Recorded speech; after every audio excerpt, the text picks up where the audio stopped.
Hello student, আজকে তোমাদের জন্য একটা খুবই গুরুত্বপূর্ণ প্রশ্ন নিয়ে আলোচনা করব, যেটা অধ্যায় 2 অর্থাৎ 2 নম্বর চ্যাপ্টার থেকে।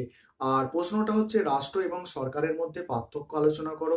এই প্রশ্নটা এবছরের জন্য খুবই গুরুত্বপূর্ণ, সুতরাং সম্পূর্ণ ভিডিওটা প্রথম থেকে শেষ পর্যন্ত দেখবে, এটাই আমি তোমাদের কাছে আশা রাখি। এবং তোমাদের জন্য অনলাইন কোচিং এর ব্যবস্থা করেছি, সেটা লাস্টে ডিটেলসে বলছি। আগে তোমরা প্রশ্নের উত্তরটা ভালো করে মনোযোগ সহকারে শোনো এবং বুঝে নাও। তাহলে প্রশ্নটা কি বললাম তোমাদের, রাষ্ট্র এবং সরকারের মধ্যে পার্থক্য আলোচনা করো। তোমরা ভালো করে শুনবে, তাহলে কিন্তু বুঝতে পারবে। দেখো, অতীতে অতীতে মানে অনেক আগে, অতীতে রাষ্ট্র এবং সরকারকে অভিন্ন বলে মনে করা হতো। অভিন্ন মানে কি বলতো? অভিন্ন মানে হচ্ছে একই। তখন মনে করা হতো কি, রাষ্ট্র এবং সরকার এই দুটো কোনো আলাদা জিনিস নয়, একই জিনিস। সেই জন্যে সপ্তদশ শতাব্দীতে সপ্তদশ শতাব্দীতে চতুর্দশ লুই বলেছিলেন, আমিই রাষ্ট্র। আর হবস তার যে লেভিয়াথান গ্রন্থ, সেখানেও কোনো রাষ্ট্র এবং সরকারের মধ্যে পার্থক্য দেখায়নি।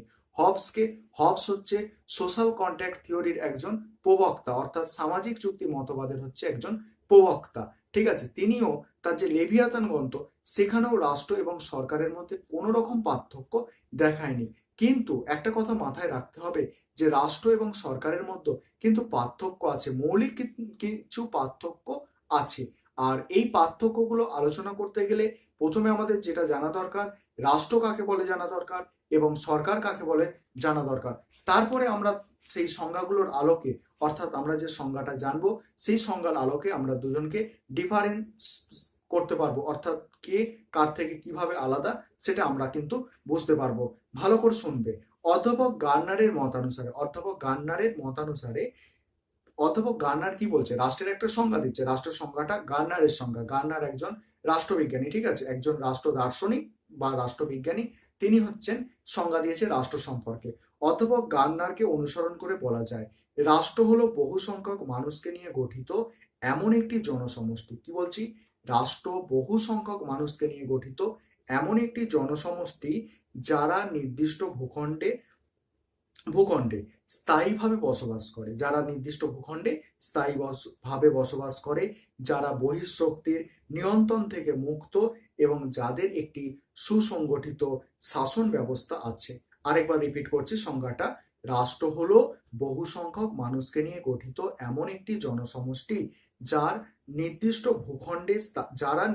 ভূখণ্ডে স্থায়ীভাবে বসবাস করে, যারা বহিঃশক্তির নিয়ন্ত্রণ থেকে মুক্ত, যাদের একটি সুসংগঠিত শাসন ব্যবস্থা আছে। গার্নারের মতানুসারে তাকে রাষ্ট্র বলা হয়। অন্যদিকে সরকারের সংজ্ঞা দিতে গিয়ে, সরকারের সংজ্ঞা আরেকজন দিয়েছে, ঠিক আছে। সরকারের সংজ্ঞা দিতে গিয়ে রাষ্ট্রবিজ্ঞানী উইলবি হচ্ছে সরকারের সংজ্ঞা দিয়েছেন। ইনি কি বলেছেন, ভালো করে শোনো। সরকার হলো এমন একটি সংগঠন বা যন্ত্র, যার মাধ্যমে রাষ্ট্র তার ইচ্ছাকে বাস্তব রূপ দেয়। তাহলে কি বললাম? সরকার হলো এমন একটি সংগঠন বা যন্ত্র, যার মাধ্যমে রাষ্ট্র তার ইচ্ছাকে বাস্তব রূপ দেয়। ঠিক আছে, তাহলে আমরা গার্নার কিসের সংজ্ঞা দিয়েছে? রাষ্ট্রের সংজ্ঞা দিয়েছে। উইলবি কিসের সংজ্ঞা দিয়েছে? উইলবি সরকারের সংজ্ঞা দিয়েছে। এবারে আমরা পার্থক্য আলোচনা করব। এবারে লিখবে তোমরা, এই এই দুই সংজ্ঞার পরিপ্রেক্ষিতে দেখা যায় রাষ্ট্র এবং সরকারের মধ্যে বেশ কিছু মৌলিক পার্থক্য রয়েছে। এবারে প্রথমত, দ্বিতীয়ত এরম করে লিখবে। প্রথমত, ভালো করে শোনো, প্রথমত বলে লিখবে, রাষ্ট্রের সদস্য সংখ্যা বিপুল। রাষ্ট্র মানে দেখো, ভারত হচ্ছে ইন্ডিয়া অর্থাৎ ভারত হচ্ছে একটা রাষ্ট্র। এখানে কত জনসংখ্যা আছে? ঠিক আছে, জনসংখ্যা কত? এখন মোটামুটি 132 কোটি জনসংখ্যা। কিন্তু সরকারের দেখো জনসংখ্যা কিন্তু অত নেই, অর্থাৎ কিছু সংখ্যক মানুষকে নিয়ে সরকার গঠিত হয়েছে। ভালো করে শোনো, তাহলে প্রথম পয়েন্ট কি বলছে দেখো। প্রথমত বলে লিখবে, রাষ্ট্রের সদস্য সংখ্যা বিপুল। রাষ্ট্র গঠিত হয় দেশের সমগ্র জনগণকে নিয়ে। অপরদিকে সরকার গঠিত হয় সমগ্র জনগণের অল্প কিছু ব্যক্তিকে নিয়ে। দেখো, সরকার তো গঠিত হয়েছে, অর্থাৎ কেন্দ্র সরকার বলো, রাজ্য সরকার, এখানে কেন্দ্র সরকারের কথাই প্রধানত আসছে। ঠিক আছে, সরকার কিন্তু গঠিত হয়েছে জনগণের মধ্যে থেকে কিছু ব্যক্তিকে নিয়ে। এবারে আমাদের পয়েন্ট নম্বর 2, অর্থাৎ দ্বিতীয়ত বলে তোমরা লিখবে। দ্বিতীয়ত, রাষ্ট্র ও সরকারের মধ্যে বৈশিষ্ট্যগত পার্থক্য আছে। কি বললাম? রাষ্ট্র সরকারের মধ্যে বৈশিষ্ট্যগত পার্থক্য আছে। রাষ্ট্র প্রধানত 4টি উপাদান নিয়ে গঠিত, যথা নির্দিষ্ট ভূখণ্ড, জনসমষ্টি, সরকার এবং সার্বভৌমকতা। 4টে বৈশিষ্ট্য আছে। 4টে বৈশিষ্ট্য, একটা হচ্ছে নির্দিষ্ট ভূখণ্ড, আর একটা হচ্ছে সরকার, আর একটা হচ্ছে জনগণ, আর একটা হচ্ছে সার্বভৌমকতা। এই 4টে বৈশিষ্ট্য আছে রাষ্ট্রের। আর আর সরকার বলছে সরকার রাষ্ট্রের একটি অংশ। আমরা বললাম না রাষ্ট্রের যে 4টে বৈশিষ্ট্য আছে তার মধ্যে একটা অংশ হচ্ছে মানে সরকার, ঠিক আছে। অংশ কখনো সমগ্রের সমান হতে পারে না। অংশ কি সমগ্রের সমান হতে পারে না, ঠিক আছে। তারপর শোনো তৃতীয়ত, অর্থাৎ আমাদের তৃতীয় পয়েন্ট। তৃতীয় পয়েন্টে কি হচ্ছে, স্থায়িত্বের প্রশ্নে রাষ্ট্র ও সরকারের মধ্যে পার্থক্য আছে। স্থায়িত্ব মানে কোনটা স্থায়ী এবং কোনটা অস্থায়ী, সেই রকম প্রশ্নে দুজনের মধ্যে পার্থক্য আছে। সরকার একটি অস্থায়ী প্রতিষ্ঠান। সরকার কি একটা অস্থায়ী প্রতিষ্ঠান। দেখো আজকে কেন অস্থায়ী প্রতিষ্ঠান বলছে, দেখো আজকে যে সরকার আছে কালকে সেই সরকার নাও থাকতে পারে। অর্থাৎ একসময় আমরা দেখেছি যে আমাদের কেন্দ্রে কি এনডিএ সরকার, মানে ইউপিএ সরকার অর্থাৎ কংগ্রেসের সরকার ছিল, এখন আছে আমাদের এনডিএ সরকার অর্থাৎ বিজেপির সরকার আছে। সেই জন্য বলছে সরকার অস্থায়ী প্রতিষ্ঠান, ঠিক আছে। কিন্তু রাষ্ট্র দেখো তখনও ইউপিএর সময় তখনও কিন্তু কংগ্রেস, ইউপিএ অর্থাৎ কংগ্রেসের সময় তখনও কিন্তু ভারত রাষ্ট্র নাম ছিল, এখনো ভারত রাষ্ট্র আছে। তাহলে পয়েন্টটা কি লিখবে, যে স্থায়িত্বের প্রশ্নে রাষ্ট্র ও সরকারের মধ্যে পার্থক্য আছে।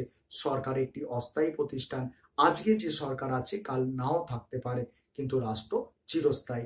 নেক্সট পয়েন্ট, চতুর্থত অর্থাৎ 4 নম্বর পয়েন্ট লিখবে, রাষ্ট্র সার্বভৌম ক্ষমতার অধিকারী।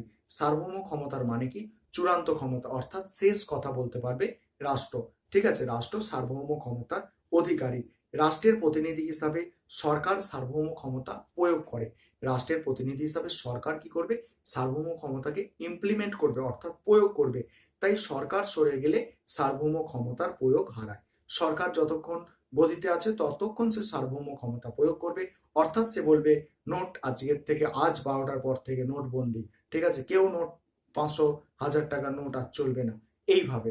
কিন্তু সরকার যদি না থাকে, সে যদি গদিতে না থাকে, তার কথা কিন্তু কেউ শুনবে না, সেই কথাটাই এখানে বলা হচ্ছে। তাই কিন্তু রাষ্ট্রের সার্বভৌম ক্ষমতা থেকে যায়, অর্থাৎ রাষ্ট্র সার্বভৌম ক্ষমতা হচ্ছে স্থায়ী। তারপর শোনো পঞ্চমত অর্থাৎ 5 নম্বর পয়েন্ট, রাষ্ট্র একটি তথ্যগত ধারণা। তথ্যগত মানে কি, বইয়ে অর্থাৎ আমরা পড়ছি বা মানে একটা তথ্য, এটা কিন্তু রাষ্ট্র বলছে রাষ্ট্র একটি তথ্যগত ধারণা, রাষ্ট্রকে চোখে দেখা যায় না। তথ্য মানে কি, বইয়ের মধ্যে ঢোকানো আছে, অর্থাৎ সেটাকে চোখে দেখা যাবে না, ঠিক আছে। রাষ্ট্রকে কি চোখে দেখা যায়, চোখে দেখা যায় না, কিন্তু একটা তথ্যগত ধারণা, ঠিক আছে। অন্যদিকে সরকার হলো রাষ্ট্রের বাস্তব রূপ। সরকারকে কিন্তু চোখে দেখা যায়, ঠিক আছে, সরকারকে চোখে দেখা যায়, সরকার হলো রাষ্ট্রের বাস্তব রূপ। তারপরে আমাদের ষষ্ঠত অর্থাৎ 6 নম্বর পয়েন্ট কি লিখবে, রাষ্ট্র বলতে সাধারণত নির্দিষ্ট ভূখণ্ডের কথা মনে পড়ে। রাষ্ট্র বলতে কি নির্দিষ্ট ভূখণ্ডের কথা মনে পড়ে। যেমন ভারত রাষ্ট্র বলতে ভারতের ভৌগোলিক সীমানার কথা মনে আসে। কিন্তু সরকার বলতে যারা শাসন করে তাদের বোঝায়। সরকার বলতে কি যারা শাসন করে তাদের বোঝায়, ঠিক আছে। তারপরে আমাদের সপ্তমত অর্থাৎ 7 নম্বর পয়েন্ট, ব্যক্তি সরকার বিরোধী। ব্যক্তি সরকারের বিরোধিতা করতে পারে, সরকারি নীতিকে সমালোচনা করতে পারে, কিন্তু রাষ্ট্রের বিরুদ্ধে তার কোনো অভিযোগ থাকতে পারে না। সরকারের বিরুদ্ধে সমালোচনা করতে পারে, কিন্তু রাষ্ট্রের বিরুদ্ধে তার কোনো অভিযোগ থাকতে পারে না। শেষ পয়েন্ট অর্থাৎ অষ্টমত অর্থাৎ 8 নম্বর পয়েন্ট, এটাই লিখবে কি, অধ্যাপক গার্নার জীবদেহের সঙ্গে, গার্নার হচ্ছে একজন রাষ্ট্র দার্শনিক, তিনি কি জীবদেহের সঙ্গে রাষ্ট্রের তুলনা করে বলেছেন সরকার হলো রাষ্ট্রের মস্তিষ্ক স্বরূপ। সরকার কি রাষ্ট্রের মস্তিষ্ক স্বরূপ। জীবদেহ থেকে বিচ্ছিন্ন করলে, অর্থাৎ এখান থেকে যদি আমাদের কেটে দেওয়া হয়, ঠিক আছে, জীবদেহ থেকে যদি এটা বিচ্ছিন্ন করে দেয়, জীবদেহ থেকে বিচ্ছিন্ন করলে মস্তিষ্কের যেমন কোনো গুরুত্ব থাকে না। মস্তিষ্কের কি জীবদেহ থেকে কেটে দিলে কোনো গুরুত্ব থাকবে, যেমন গুরুত্ব থাকে না, তেমনি রাষ্ট্র থেকে বিচ্ছিন্ন হলে সরকারের কোনো গুরুত্ব থাকে না। সরকারের কোনো গুরুত্ব থাকে না, ঠিক আছে। তারপরে শোনো, এবার লিখতে হবে উপসংহার। একটা মানে মোটামুটি একটা উপসংহার, বর্তমান যে আমাদের নোট বইগুলো মানে বাজারে কিনতে পাওয়া যাচ্ছে, সেখানে কিন্তু অনেক ক্ষেত্রে দেখবে উপসংহার কিন্তু দেওয়া থাকে না। কিন্তু আমি বলবো একটা উপসংহার লেখা খুবই প্রয়োজন। কারণ কি, এক্সামিনারের একটা মাইন্ডসেট হয়ে যায় যে একটা উপসংহার আমরা লাস্টে পাবো। যদি উপসংহারটা পাই, উপসংহারটা মানে কি, যে স্টুডেন্ট লিখেছে তার নিজস্ব মতামত, ঠিক আছে, সেটা যদি পায় তখন এক্সামিনার বুঝতে পারবে যে মানে এই স্টুডেন্টটার এই সাবজেক্টের প্রতি ডিপলি নলেজ আছে, তখন সে কিন্তু তাকে আলাদা চোখে দেখবে বা নাম্বারটা একটু বেশি দিতে পারে। ঠিক আছে, এই আর কি। শুনে নাও উপসংহারটা। ওপরের আলোচনা থেকে একথা স্পষ্ট যে সরকার ও রাষ্ট্র এক নয়, তবে সরকার রাষ্ট্রের অংশ হলেও এর গুরুত্বকে কোনোভাবেই অস্বীকার করা যাবে না। ঠিক আছে, সরকারের মাধ্যমে রাষ্ট্রের ধারণাটি বাস্তব রূপ পায়। সরকারকে পরিচালনার প্রধান দায়িত্ব, বলছে রাষ্ট্রকে পরিচালনার প্রধান দায়িত্ব সরকারের হাতে থাকে। সরকারের গুরুত্বকে স্বীকার করে ল্যাস্কি বলেছেন, ব্যবহারিক ক্ষেত্রে সরকারি রাষ্ট্র, ব্যবহারিক ক্ষেত্রে সরকারি রাষ্ট্র এটা কোটেশনের মধ্যে। ঠিক আছে, আজকে এই ছিল আমাদের ক্লাসটা, অর্থাৎ আলোচনাটা। যারা ক্লাস করছো অর্থাৎ অনলাইনে আমার সঙ্গে ব্যক্তিগতভাবে যুক্ত হয়েছো, তারা কিন্তু, যারা ফি পেমেন্ট করেছো, তারা কিন্তু এই নোটটা কিন্তু হোয়াটসঅ্যাপে তোমাদের টাইম মতো, অর্থাৎ যেই টাইমে ক্লাস আছে সেই টাইমে ক্লাসটায় কিন্তু নোটটা তোমার কাছে পৌঁছে যাবে হোয়াটসঅ্যাপে। আর তোমরা যদি আরো যারা ইচ্ছুক, অর্থাৎ ইউটিউবে যারা ভিডিওটা দেখছো, তারা যদি আমার সাথে ব্যক্তিগতভাবে ক্লাস নিতে চাও, তাহলে কিন্তু আমার সাথে অবশ্যই যোগাযোগ করবে। আর তোমাদের কিন্তু আমি 4টে সাবজেক্ট পড়াচ্ছি, একটা হচ্ছে পলিটিক্যাল সায়েন্স, আর একটা হচ্ছে হিস্ট্রি, এডুকেশন এবং বেঙ্গলি। তোমরা যদি চাও যে প্রতিটা সাবজেক্ট আমরা ঠিক পারফেক্ট ভাবে পড়বো, সিস্টেম অনুযায়ী পড়বো, তাহলে কিন্তু আমার সঙ্গে ক্লাসে যোগ দিতে পারো তোমরা। আর তোমাদের কথা মাথায় রেখে ফিজটা কিন্তু অনেকই কম রাখা হয়েছে, অর্থাৎ প্রতিটা সাবজেক্টের জন্য তোমাকে মান্থলি মাত্র 100 টাকা পে করতে হবে, যেটা বর্তমান বাজারে খুবই কম। ঠিক আছে, 100 টাকা মাত্র পে করতে হবে মান্থলি। তার জন্য কিন্তু প্রত্যেকটা সাবজেক্টের উপরে তোমরা সপ্তাহে 2টো ক্লাস পাবে, একটা ছোট প্রশ্নের ক্লাস, একটা বড় প্রশ্নের ক্লাস। আমরা আগস্ট মাসের 1 তারিখ থেকে ক্লাসটা স্টার্ট করেছিলাম, কিন্তু আমরা বর্তমানে এখন যদি পল সায়েন্সের কথা বলি, একটা অধ্যায় কিন্তু বড় প্রশ্ন ছোট প্রশ্ন কমপ্লিট করে দ্বিতীয় অধ্যায়ের কিন্তু হাফ প্রায় পড়া হয়ে গেছে। ঠিক আছে, সুতরাং তোমরা যদি কেউ ইন্টারেস্টেড থাকো, তাহলে কিন্তু আমার সঙ্গে যোগাযোগ করতে পারো অনলাইন কোচিং নেওয়ার জন্য। এবং তোমরা নিঃসন্দেহে থাকতে পারো, যেভাবে তোমাদের গাইড করব তোমরা অবশ্যই মানে 90%-এর ওপরে নাম্বার অবশ্যই পাবে। কারণ আগে যেসব আমি অনেক দিন দিয়ে পড়াচ্ছি, যেসব স্টুডেন্টরা পড়েছে, তারা অনেকেই 90%-এর ওপরে স্কোর করেছে, 96, 97 এরকমও নাম্বার পেয়েছে। সুতরাং তোমরা আর দেরি করো না, যারা ভাবছো অ্যাডমিশন নেবে তারা অ্যাডমিশন নিয়ে নাও। আর যারা ভিডিওটা দেখছো তাদের বন্ধু বান্ধবদের বলো যে তারাও যেন অ্যাডমিশন নেয়, বা তারা যদি ইচ্ছুক থাকে তারা যেন অ্যাডমিশন নেয়। আরেকটা কথা শেষে বলার আছে, তোমরা যারা আমার কাছে কোচিংটা নিচ্ছ, তারা যদি এই নোটটা বুঝতে না পারো, অবশ্যই কোনো রকম জায়গায় কোনো সামান্যটুকু অসুবিধা হলে, তোমাদের ডাউট হলে, তোমরা অবশ্যই আমাকে হোয়াটসঅ্যাপে মেসেজ করে বলবে যে স্যার আমার এই জায়গাটায় ডাউট আছে, এই জায়গাটায় ক্লিয়ার করে দাও। কারণ তোমরা একটা কথা মাথায় রাখবে, তোমরা যদি ভালোভাবে বুঝতে না পারো, তাহলে কিন্তু আমার পড়াবার কোনো মানে হয় না। কারণ তোমরা ক্লাস নিচ্ছ, তোমরা ভালো নাম্বার পেলে তবে কিন্তু আমার কিন্তু ভালো লাগবে, অর্থাৎ আমারও শুনতে ভালো লাগবে যে না, আমি পড়ে 90%, আমিও তখন বলতে পারবো না এই স্টুডেন্টটা পড়ে আমার কাছে 90%-এর ওপরে নাম্বার পেয়েছে। সুতরাং তোমরা কিন্তু কোনো রকম ফাঁকি দেবে না। অনলাইনে পড়ছো বলে তোমাদের দায়িত্বটা কিন্তু তোমাদের মনে রাখতে হবে যে যেই নোটটা আমি যখনই পাবো তখনই ভালো করে ভিডিওটা প্রথমে দেখবো, দেখে বুঝে নিয়ে ভালো করে কিন্তু সেটাকে মুখস্থ করে ফেলবো বা পড়ে ফেলবো, পড়ে তৈরি করে রাখবো পরীক্ষার জন্য। ঠিক আছে, আজকে এটুকুই।